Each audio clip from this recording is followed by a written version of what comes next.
Saludos, hermanos.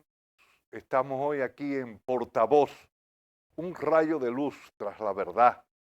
Hoy estamos sustituyendo al hermano Chino Bujosa porque se le presentó una situación complicada y me llamó rápidamente para que viniera. Yo soy Tito Olivo y vamos a hablar momentáneamente en este espacio del viaje de Xi Jinping a del viaje de Trump a China.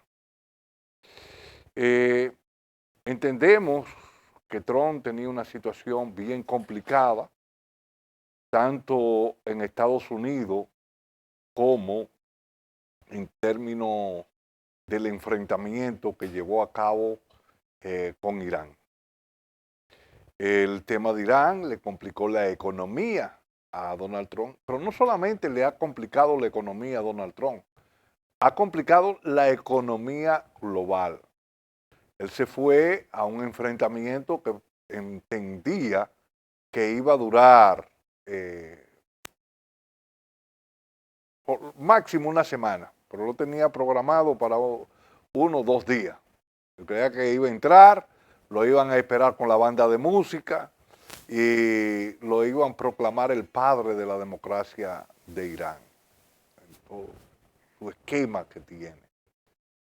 En Irán los enfrentamientos se dieron, se trancó el estrecho de Hormuz y el petróleo subió por encima de los $100. Al subir por encima de los $100, la economía global se resintió. La inflación comenzó a subir y la guerra de Trump, pues ahora es una guerra mucho más agresiva que la guerra de Biden, como decía él, en términos inflacionarios. La popularidad de Trump comenzó a caer, ya en las últimas mediciones estaba en 30 y algo, pero ya según la última está por debajo de 30. Y eh, él tiene la Mister que se dan en noviembre y por lo tanto necesita presentar algo que le permita a él remontar, porque si no remonta para las elecciones, a él le van a hacer un impeachment, lo van a sacar del gobierno. Y ante esa situación, él va a China. No va con el ímpetu que él tenía y que se acostumbra a ver a Donald Trump.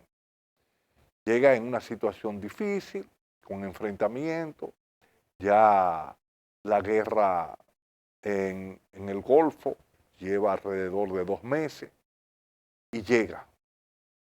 Pero aquí hay que ver señales. ¿Y cuáles son las señales? La primera señal que se da es que Xi Jinping no lo recibe. No lo recibe. Él en el aeropuerto, a una delegación, creo que estaba el vicepresidente, y lo recibe. La segunda señal es cuando Trump le da la mano a Xi Jinping.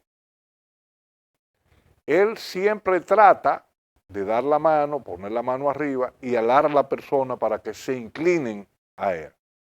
Entonces Xi Jinping hizo lo al revés. Se echó hacia atrás y obligó a Trump a inclinarse, a hacerle Trump la reverencia a Xi Jinping y no Xi Jinping a Trump.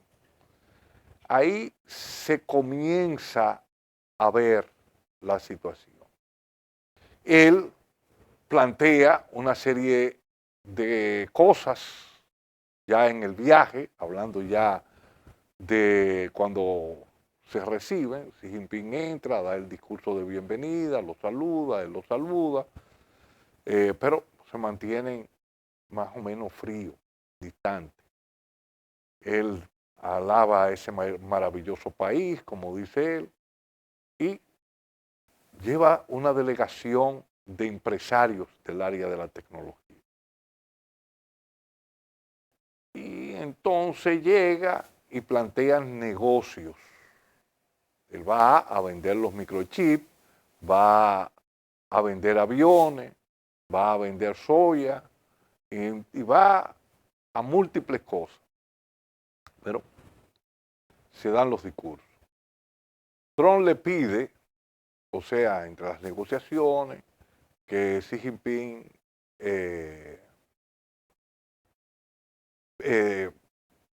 pida la apertura del estrecho de Hormuz y que Irán no debe tener armas nucleares. Como es natural, Irán nunca ha tenido armas nucleares y las intenciones de Irán no es tener armas nucleares. Porque de hace 40 y tantos años, Netanyahu está diciendo que en pocas semanas Irán va a tener las armas nucleares y nunca la ha tenido. Aquí lo que está es el concepto del gran Israel, que los religiosos lo tienen en la Torá, el libro sagrado de los judíos, y que también está en el primer testamento, en el primer los primeros libros de la primera parte de la Biblia cristiana, donde plantea que Israel iba desde el río hasta el mar, o sea, toda esa parte desde el Jordán hasta el mar, allá llegando a Egipto y esa parte que está en el Golfo de los Emiratos y todas esas cosas para el gran Israel, donde los sionistas han estado trabajando en ese tema. Ahora, ¿qué pasa? La situación se les revirtió, ahí agarró los iraníes, el Golfo, por donde pasa el 20% del petróleo mundial, y el petróleo se disparó. Pero vamos a seguir hablando de este tema después del corte comercial.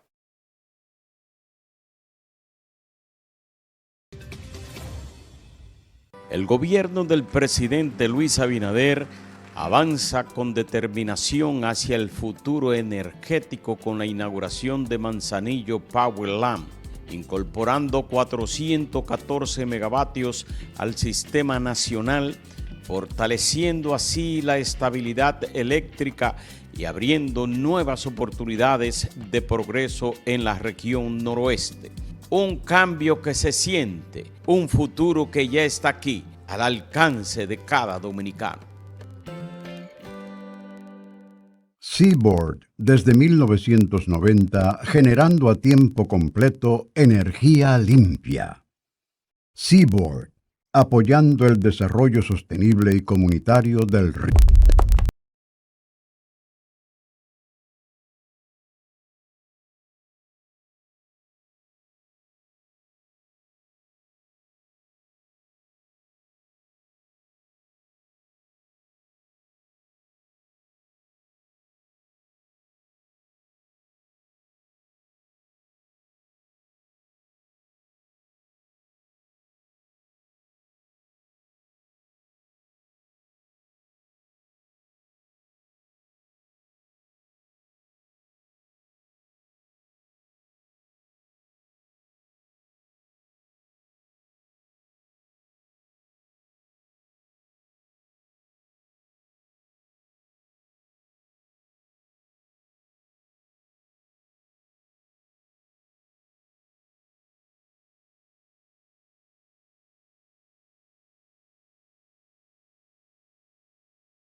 Banreservas, firme aliado del turismo dominicano.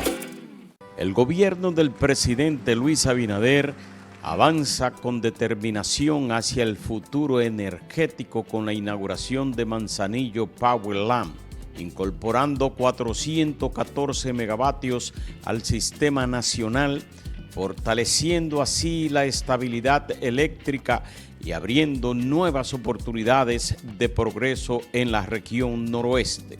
Un cambio que se siente, un futuro que ya está aquí, al alcance de cada dominicano.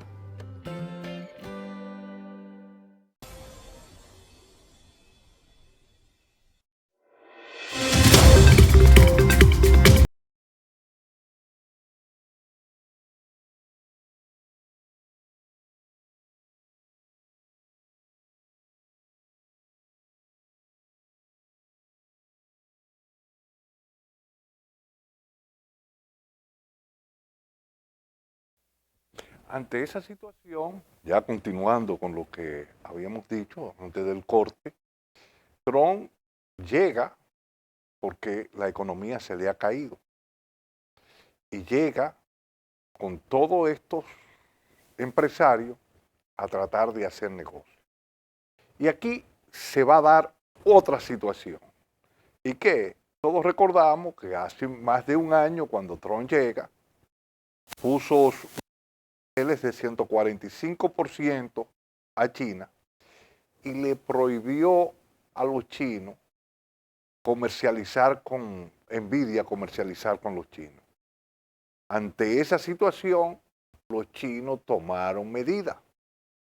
Dejaron de comprar carne de cerdo, dejaron de comprar soja y también le impidieron las exportaciones de la tierra rara que China los controla en un 95%, igual que los imanes pesados que se utilizan para los radares, para los equipos médicos, para todo tipo de la electrónica. Es la hora con la guerra, la primera guerra de Biden, Estados Unidos comenzó a utilizar misiles y a financiar armamentos estratégicos hacia Ucrania, y en la guerra de Trump, la utilización de todos esos armamentos contra Irán, el golpeo, el bombardeo a Irán, y también el aprovisionamiento de Israel para la guerra de los 12 días, como él le llamó, y la otra guerra que ha librado Israel, en el cual ha necesitado armarse rápidamente. Por lo tanto, necesita de las tierras pesadas. El esquema de Trump era tomar a los países petroleros, en este caso, agarrar a Irán y obligar a todos los países del Golfo, que ya están bajo su mando, donde China importa la energía desde ahí en un 80% del Golfo, no solamente de Irán. Y ante esa situación, ver cómo le dobla el brazo a China con la tierra rara, porque China le había cerrado la tierra rara. Y llegan las negociaciones, además su economía se ha caído. Y por lo tanto va a negociar. Cuando le presentan los microchips de Nvidia, porque va con el CEO de Nvidia, me parece que lo recogieron por Ucrania, no sé, porque había cuestiones de que no se había montado, pero lo llevaron. Y le dice, bueno, aquí está Nvidia, le vamos a vender los chips de Nvidia. Y el presidente chino le dice, no, ya a nosotros no nos interesan los chips de Nvidia porque ya nuestras empresas están fabricando los microchips. Ya, o sea, la empresa tecnológica se ha reconvertido rápidamente y ha podido sustituir esos microchips que venían de Estados Unidos y que iban de Taiwán, ya lo está fabricando. Ante esa situación, Xi Jinping le dice, sí, nosotros podemos comprarle 200 aviones Boeing y podemos comprar la soja. Ya, maravilloso, dice todo, habla también de lo que ya le dijimos sobre el tema de la guerra y entiende que eso era beneficio para él. Pero cuando Xi Jinping habla con Trump sobre ese tema, dice, nosotros no estamos de acuerdo que Irán sea un país nuclear, pero tampoco y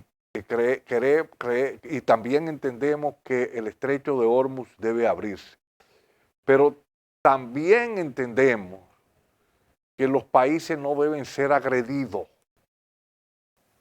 o sea, no deben ser agredidos para que el mundo pueda vivir en paz.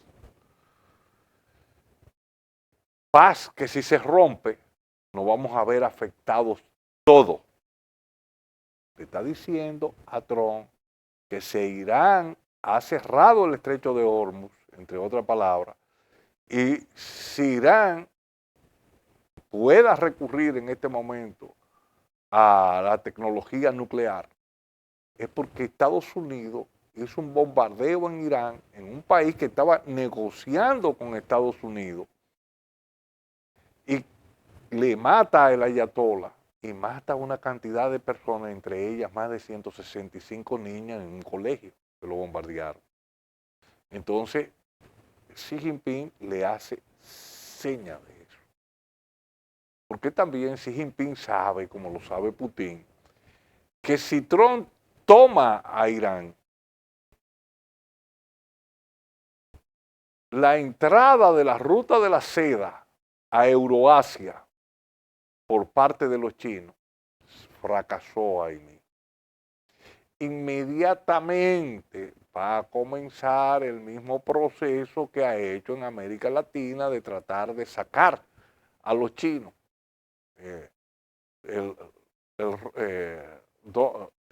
Donald Roe, para volver a reeditar la doctrina de Monroe, pero en este caso no es solamente en América para los americanos, como lo hizo el presidente Monroe, lo hizo el presidente, bueno, cuando se dio la doctrina Monroe, entonces es para todo el mundo que él quiere. ¿Por qué? Porque estamos en la potencia que están haciendo y que le puede arrebatar el poder a la potencia que está decayendo. Y por lo tanto, hay una potencia que no termina de nacer y otra que no termina de morir. Y la que se está muriendo está tratando de mover el piso para ello no permitir que la otra nazca. Por eso que cuando llega Trump, lo primero que dice es que la guerra no va a ser contra Rusia. Rusia es nuestro amigo, que Putin sabe que no es así, que Rusia es esto y que nuestra guerra va a ser contra China. Y comienza una guerra comercial que comienza con el proceso arancelario, que también fracasa. Cuando ustedes ven que Trump llega al poder, todo lo que ha planteado ha fracasado. Lo primero que él dijo, que la guerra entre Ucrania y Rusia en 24 horas la resolvía. Ya él lleva más de un año y no la ha resuelto. Después en una semana, después en 30 días, después en 3 meses, y ha ido avanzando y no ha podido resolverla. Que esos aranceles bonitos, y le puso un arancel de 145% a China, iban a resolver el problema de la economía norteamericana. Pero lo que no se daba cuenta Trump es que la economía norteamericana desde los 70 venía con graves problemas. La tasa media de ganancia le había caído y lo que da la ganancia es el trabajo vivo. Ese trabajo vivo es lo que permite que el capital pueda tener muchos beneficios. En la medida que tú bajas los sueldos del trabajo vivo, en esa misma medida tu tasa de ganancia sube. Entonces, como para esa época se llevaba en Estados Unidos la economía del bienestar, en la medida que la inflación golpeaba, y ya había habido una guerra en el año 1973 que golpeó directamente, que fue la guerra del Yom Kippur, que los precios del petróleo pasaron de $2.50 a $11 el barril, y después a finales de los 70, principios de los 80, la guerra entre Irak e Irán, que hizo otro choque energético, que el petróleo pasara de $11.50 a $25, y todo eso creó un proceso inflacionario, porque la energía toca verticalmente todo. Todo. La energía está presente en el transporte, la energía está presente en la producción, la energía está presente en todo. Nosotros estamos llegando a ustedes a través de energía. Si no hay electricidad, no hay energía, entonces sube todo. Entonces, los norteamericanos, para poder resolver ese problema, decidieron mover las fábricas norteamericanas hacia el exterior, donde había mayores niveles de desempleo y que la mano de obra era más barata. Ahí viene el concepto de zona franca, para ellos tener mayores niveles. Y otra cosa que hacen es cambiar la estructura impositiva. Por eso es que ustedes ven que se habla del modelo neoliberal, que ni es liberal ni es nuevo, porque ese modelo se plantea en el año 1938 en el coloquio de Lickman en Francia. Entonces, ¿qué es lo que se plantea? Desregular totalmente la economía, quitar los impuestos directos a las empresas a través de nuevas leyes de desarrollos de zona franca, que le quitan el impuesto directo y le quitan los aranceles, tanto en los países centrales como Estados Unidos, como en estos países. Y eso es lo que hace que los costes de producción de esas empresas rebajen. Entonces ya no era medir la economía por el Producto Bruto Interno, que es lo que se toma como consideración el PBI, que es el Producto Bruto Interno medido, en ese caso, en dólares y con un año dado. Aquí se va a medir por el PNB. ¿Y qué es lo que es el PNB? El Producto Nacional Bruto, y que es las transacciones que hacen la empresa de un país determinado, en un año determinado, en el mundo, fuera del país. ¿Por qué? Porque ellos tienen que repatriar ese capital. Entonces, eso le daba una fortaleza a Estados Unidos. Al montar los aranceles, estaban golpeando casi todas esas empresas que se habían desarrollado a través de ese concepto y que habían tomado a China y a Asia como pivote para desarrollarse, y eso permitió a China que se desarrollara a partir de los 90. Si ustedes cogen los últimos 20 años, los primeros 20 años atrás, China no tenía esos crecimientos que tiene ahora. Lo hizo porque se vincularon esas empresas extranjeras con la producción en China. Eso permitió un avance, es verdad. Los Estados Unidos planteaban que China, igual que había caído la Unión Soviética, iba a caer, y que por lo tanto era de esperar y incrementar la inversión, porque eso le daba beneficio, le daba ganancia y le permitía a ellos seguir avanzando en la destrucción del socialismo. Vamos a un corte y vamos ya a ir redondeando en la parte final que ya viene en el otro corte. El gobierno del presidente Luis Abinader avanza con determinación hacia el futuro energético con la inauguración de Manzanillo Power Lamp, incorporando 414 megavatios al sistema nacional, fortaleciendo así la estabilidad eléctrica y abriendo nuevas oportunidades de progreso en la región noroeste.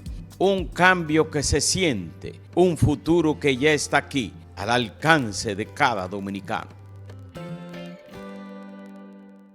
Seaboard, desde 1990, generando a tiempo completo energía limpia. Seaboard, apoyando el desarrollo sostenible y comunitario del río.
Servas, firme aliado del turismo dominicano.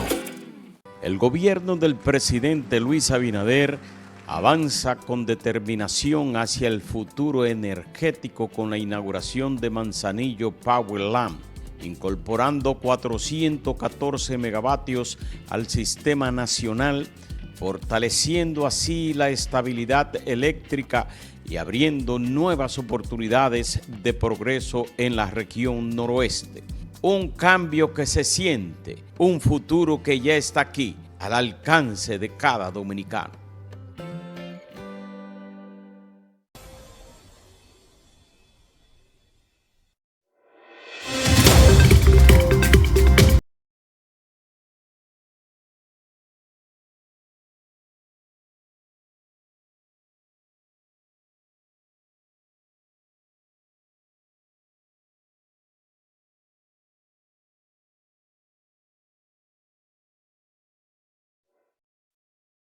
Bueno, entonces decíamos que él, al ponerle esos aranceles a esas empresas, comienza a golpear las mismas empresas norteamericanas. ¿Y por qué? Primero es porque el ecosistema que ha desarrollado China para la producción no lo tiene Estados Unidos. Los salarios en China son mucho más baratos que en Estados Unidos, por múltiples razones. No es que trabajan y van a trabajar mejor, más barato porque la vida es más cara en China. No, no. Ellos tienen una serie de beneficios colaterales que no lo tienen en Estados Unidos con relación a la vivienda, la educación, la salud, y todo eso permite que un menor salario le permita vivir mejor al chino que lo que vivía anteriormente. Ellos han sacado 800 millones en 20 años de la pobreza. Entonces, Ese ecosistema está en la mano de obra, la energía eléctrica, que es mucho más barata, y todo eso va reduciéndole costes a las empresas, y las empresas se instalaron. En un primer momento se decían que era fabricando disparate, porque los chinos también fueron hábiles.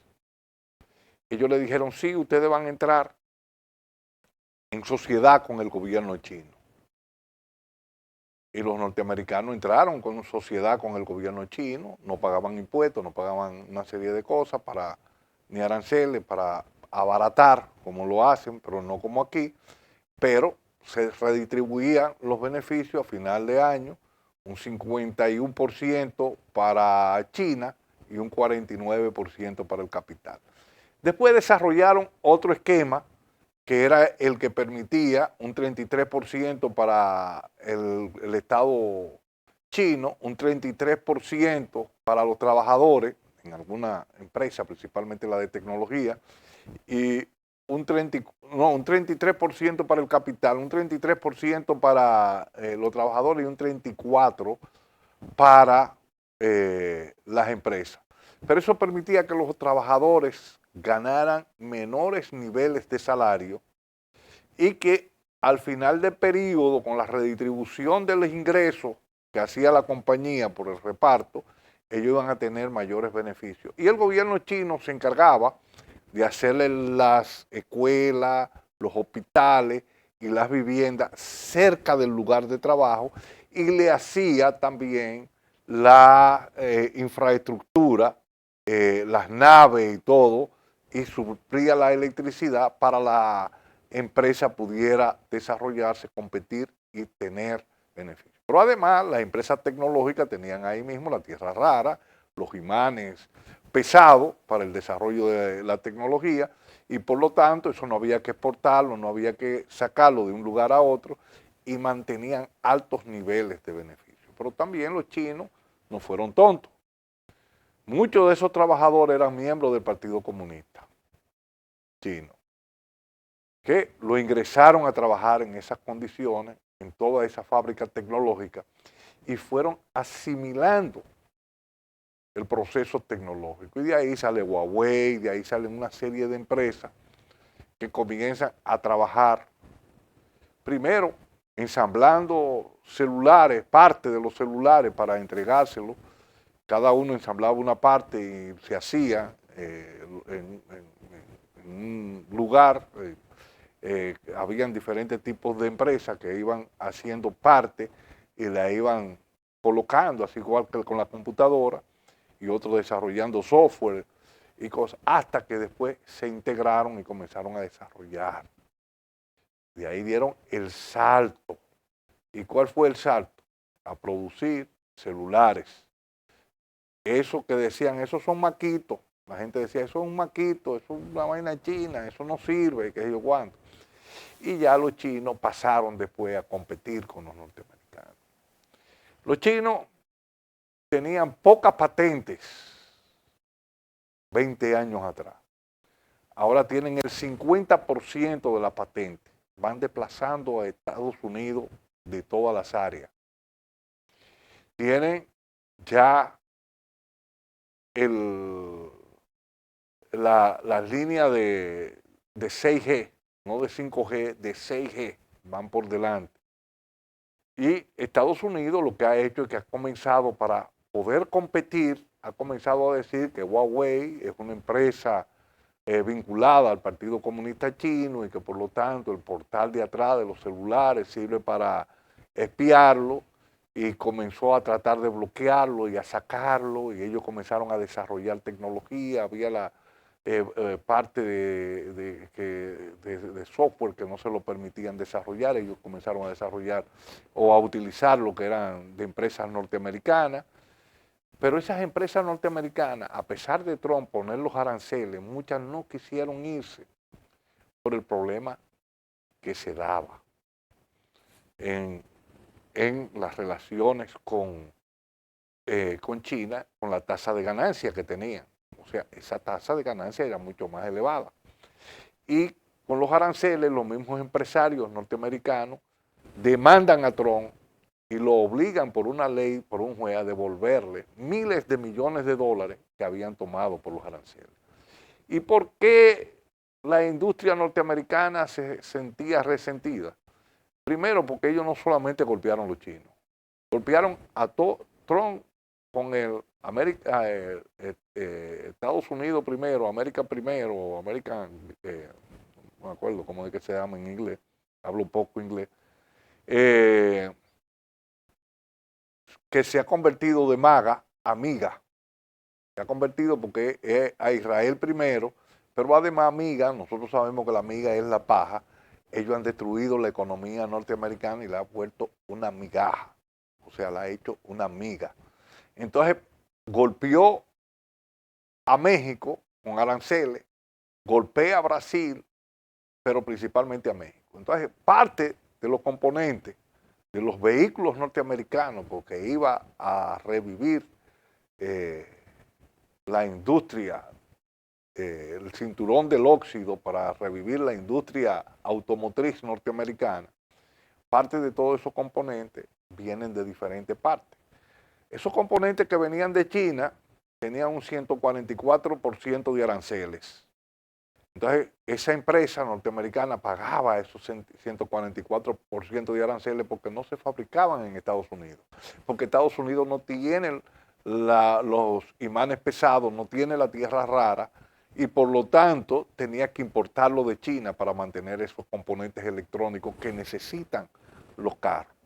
Entonces, cuando ensamblaban esos componentes electrónicos y lo mandaban a México porque había mano de obra más barata, ya él le había puesto un arancel de un 50 que después terminó siendo un 45, entonces esa pieza volvía a Estados Unidos, ya había parte de esa pieza había pagado un 145% de impuestos y la otra había pagado un 40, un 50 primero y después un 45, un 40% o un 35% y volvía a Estados Unidos y ya todos esos costes asociados, tú lo ponías, más el salario norteamericano, que no es el salario del chino, ni es el salario del mexicano, se disparaba y las empresas norteamericanas no estaban compitiendo.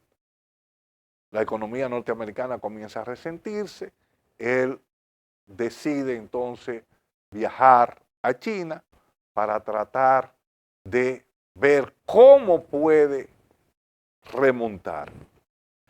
Pero no le fue bien en el viaje a China. Por eso es que ustedes ven que cuando ya él se retira de China, dice que vuelven otra vez a buscar el polvo blanco a Irán.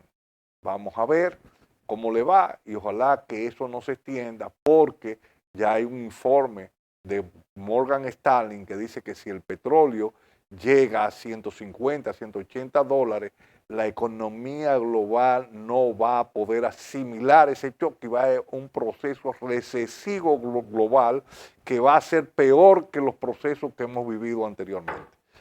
Con esto quiero dar punto final y decirles a ustedes que ya el próximo viernes estará Chino aquí en un rayo de luz de la verdad. Muchas gracias y hasta el próximo viernes.